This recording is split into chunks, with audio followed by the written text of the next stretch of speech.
In essence what does due process of law mean? तो due process of law, इसका मतलब क्या होता है?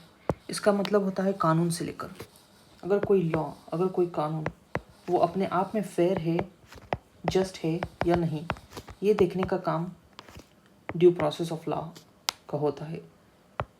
मतलब let's understand this with an example.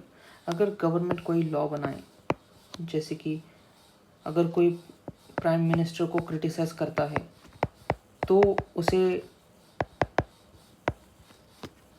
सीधा जेल में भेजा जाएगा।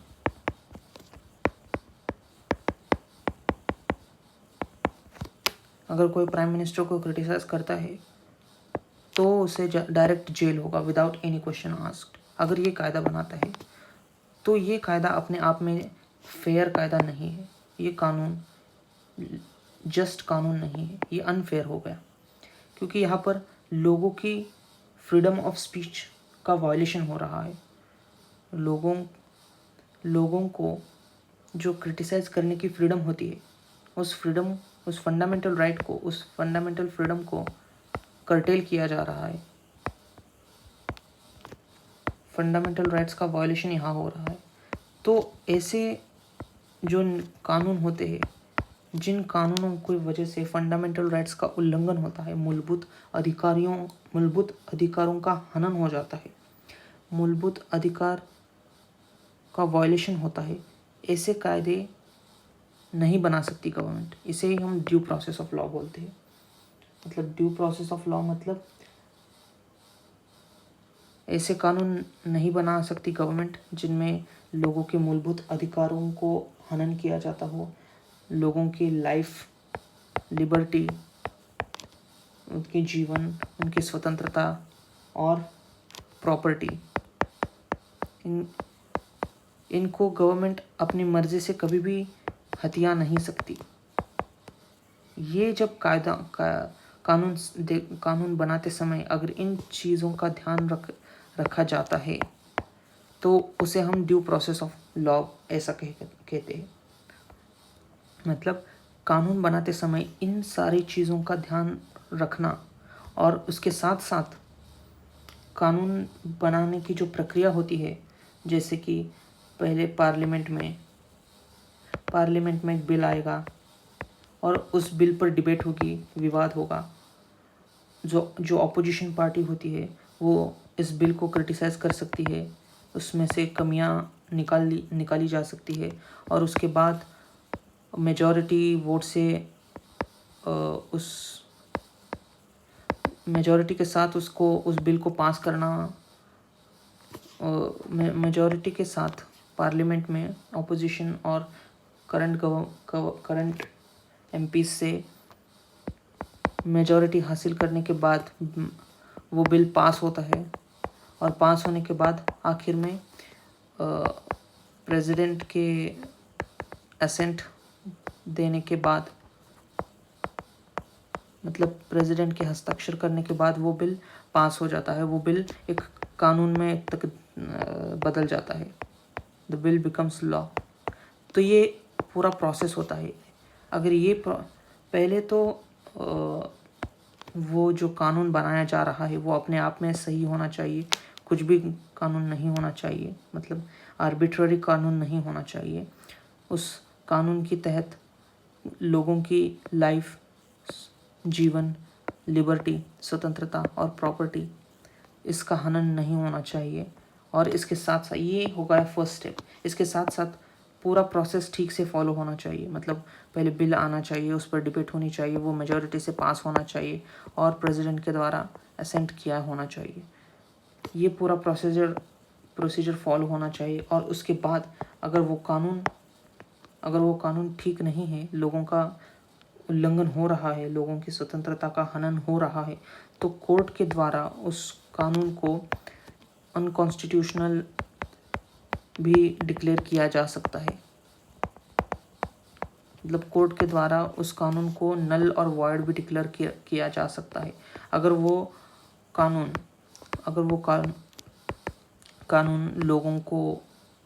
लोगों के दृष्टिकोण में लोगों की स्वतंत्रता का हनन कर रहा है वो कानून।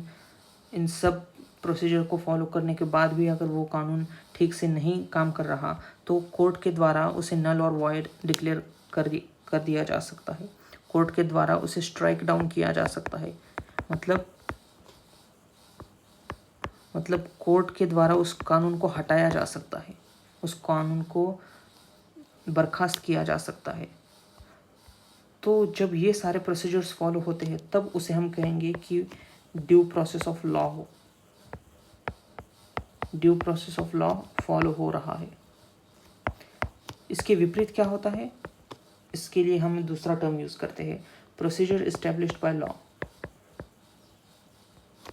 प्रोसीजर एस्टेब्लिश्ड बाय लॉ, इसका मतलब क्या होता है?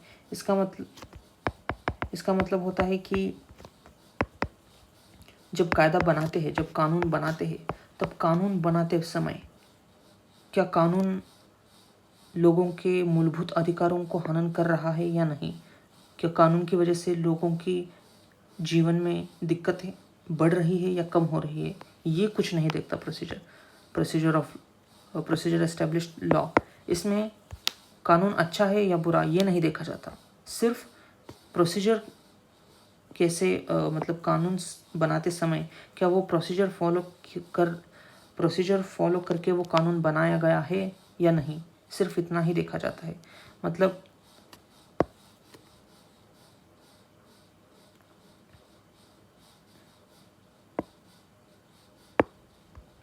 मतलब अगर वो पहले पार्लियामेंट में आया, फिर उस पर डिबेट हुई, फिर वो मेजॉरिटी से पास हो गया, फिर प्रेसिडेंट ने उसे साइन कर दिया, क्या ये सारे प्रोसीजर्स फॉलो हो रहे हैं या नहीं? अगर ये फॉलो होते हैं तो लॉ, वो कानून जस्ट है, ठीक है, ओके है, इट कैन बी यूज्ड। तो प्रोसीजर एस्टेब्लिश्ड बाय लॉ, इसमें सिर्फ प्रोसीजर देखा जाता है, कानून अपने आप में सही है या गलत ये नहीं देखा जाता। और इस प्रोसीजर एस्टेब्लिश्ड बाय लॉ में कोर्ट भी कुछ नहीं कर सकती। कोर्ट भी सिर्फ इतना ही देखती है कि ठीक से प्रोसीजर फॉलो करके कानून बनाया है या नहीं, सिर्फ इतना ही देखती है कोर्ट ये नहीं कह सकती कि आपने जो कानून बनाया है वो कानून अपने आप में गलत है, ये लोगों की स्वतंत्रता को छीन लेता है, ये कोर्ट नहीं कह सकती अगर प्रोसीजर एस्टेब्लिश्ड बाय लॉ है। लेकिन अगर ड्यू प्रोसेस ऑफ लॉ है तो ये भी देखा जाता है कि वो कानून अपने आप में सही है या नहीं, क्या लोगों के दृष्टिकोण से वो फ़ायदेमंद है या नहीं, क्या वो लोगों की स्वतंत्रता का हनन कर रहा है या नहीं, ये भी देखा जाता है। फिर प्रोसीजर फॉलो किया है या नहीं, ये भी ड्यू प्रोसेस ऑफ लॉ में देखा जाता है। और इतना सब कुछ करने के बाद भी अगर कोर्ट को ऐसा लगता है कि उस कानून की वजह से लोगों को दिक्कतें आ रही है तो कोर्ट उसे हटा भी सकती है, उसे नल एंड वॉइड भी डिक्लेयर कर सकती है, उसे स्ट्राइक डाउन भी कर सकती है। तो ये डिफरेंस होता है due process of law and procedure established by law में। तो इंडिया में प्रोसीजर एस्टेब्लिश्ड बाय लॉ ये फॉलो किया जाता है अभी भी। लेकिन 1978 में एक कोर्ट में केस आया था जिसका नाम था मेनका गांधी केस। इसमें सुप्रीम कोर्ट ने एक लैंडमार्क जजमेंट दिया था। इसमें सुप्रीम कोर्ट ने कहा था कि जो प्रोसीजर एस्टेब्लिश्ड बाय लॉ होता है ये और ये ड्यू प्रोसेस ऑफ लॉ ये दोनों सिनोनिम है, मतलब समानार्थी शब्द है, ये दोनों का अर्थ समान ही होता है, ऐसा कोर्ट ने कहा था। तो अब करंटली इंडिया में कोर्ट्स ये भी देखती है कि फंडामेंटल राइट्स के प्रोटेक्शन के मार्फत, मतलब कानून जब बनाते हैं तब लोगों के फंडामेंटल राइट्स प्रोटेक्ट हो रहे हैं या नहीं, लोगों की लाइफ प्रोटेक्ट हो रही है या नहीं, कहीं लिबर्टी खतरे में तो नहीं है उस कानून की वजह से लोगों की, या फिर उस कानून की वजह से लोगों की प्रॉपर्टी तो नहीं छीनी जा रही, ये भी कोर्ट्स देखती है। अगर कोर्ट्स को ऐसा लगता है कि कानून ठीक नहीं है तो कोर्ट वापस से गवर्नमेंट को सिर्फ सुझाव दे सकती है कि आप फिर से रिकन्सिडर करिए। तो ये सुझाव देने का काम अब कोर्ट कर रही है इंडिया में, लेकिन स्ट्राइक डाउन नहीं कर सकती अभी भी। Court can not strike down the laws which are in courts view not just. अगर कोर्ट को ऐसा लगता है कि कानून जस्ट नहीं है, फेयर नहीं है, तो कोर्ट सिर्फ सुझाव दे सकती है गवर्नमेंट को, लेकिन स्ट्राइक डाउन नहीं कर सकती। तो हम इसी परिदृश्य में हम सवाल को समझेंगे। हमारे सवाल था कि in essence what does due process of law mean. तो principle of natural justice, the principle of natural justice मतलब अगर किसी व्यक्ति को अगर अक्यूज्ड व्यक्ति है, यानी कि अगर कोई व्यक्ति को दोषी ठहराया गया है, तो उस व्यक्ति को ये बताया जाए कि किन्हीं कारणों की वजह से आपको दोषी ठहराया गया है, आपको अक्यूज्ड करने के पीछे रीज़न क्या है, वो रीज़न उस आदमी को बता दिया जाए। इसी को हम नेचुरल जस्टिस बोलते हैं। तो जब किसी व्यक्ति को दोषी ठहराया जाता है, अगर अक्यूज्ड पर्सन को, जो पर्सन अक्यूज्ड है, उसको अक्यूज्ड क्यों किया गया है, उसका रीज़न बताया जाए, तो उसे हम नेचुरल जस्टिस बोलेंगे। और उसके साथ साथ उस अक्यूज्ड पर्सन को, उस दोषी व्यक्ति को अपनी बात रखने का मौका दिया जाए, इसी को हम नेचुरल जस्टिस बोलते हैं। तो क्या due process of law natural justice के प्रिंसिपल से क्या due process of law natural justice का प्रिंसिपल होता है? नहीं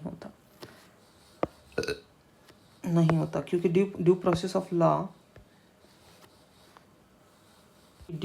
ऑफ लॉ सिर्फ इतना ही देखता है कि कानून अच्छा है या नहीं, कानून सही है या नहीं, कानून की वजह से लोगों के फंडामेंटल राइट्स छीन रहे हैं या नहीं, ये देखता है। दोषी व्यक्ति के बारे में ये बात नहीं करता। तो ये स्टेटमेंट गलत है।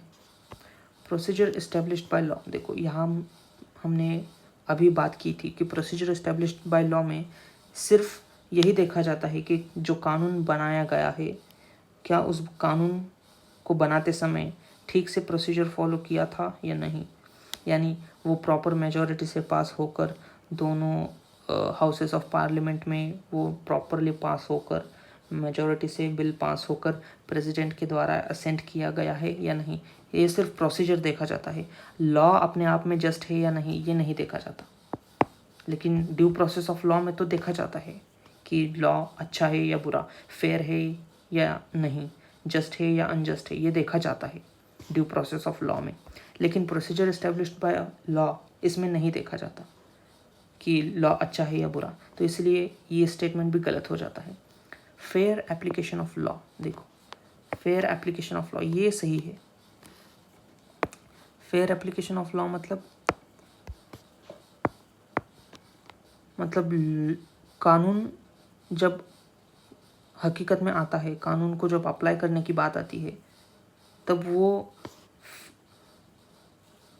फेयर है या नहीं, मतलब कानून फेयर का मतलब ही ये होता है कि लोगों की किसी स्वतंत्रता का हनन नहीं होना, लोगों के मूलभूत अधिकारों को छीनना तो नहीं, कि इस कानून की वजह से अगर कोई व्यक्ति के मूलभूत अधिकार को छीन रहा है या कानून या नहीं, ये देखना, इसी को हम फेयर एप्लीकेशन ऑफ लॉ बोलते हैं। तो ये स्टेटमेंट सही हो जाता है।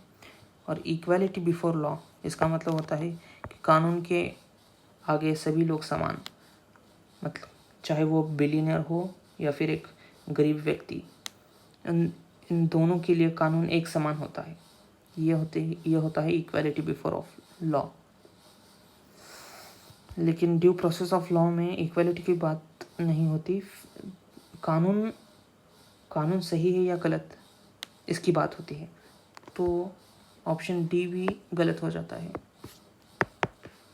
तो C option, fair application of law, मतलब कानून अपने आप में सही है या नहीं, कानून लोगों की स्वतंत्रता का हनन कर रहा है या नहीं, कानून लोगों के मूलभूत अधिकारों को छीन रहा है या नहीं, ये देखा जाता है। तो इसीलिए option C is correct answer to this question. This question was asked in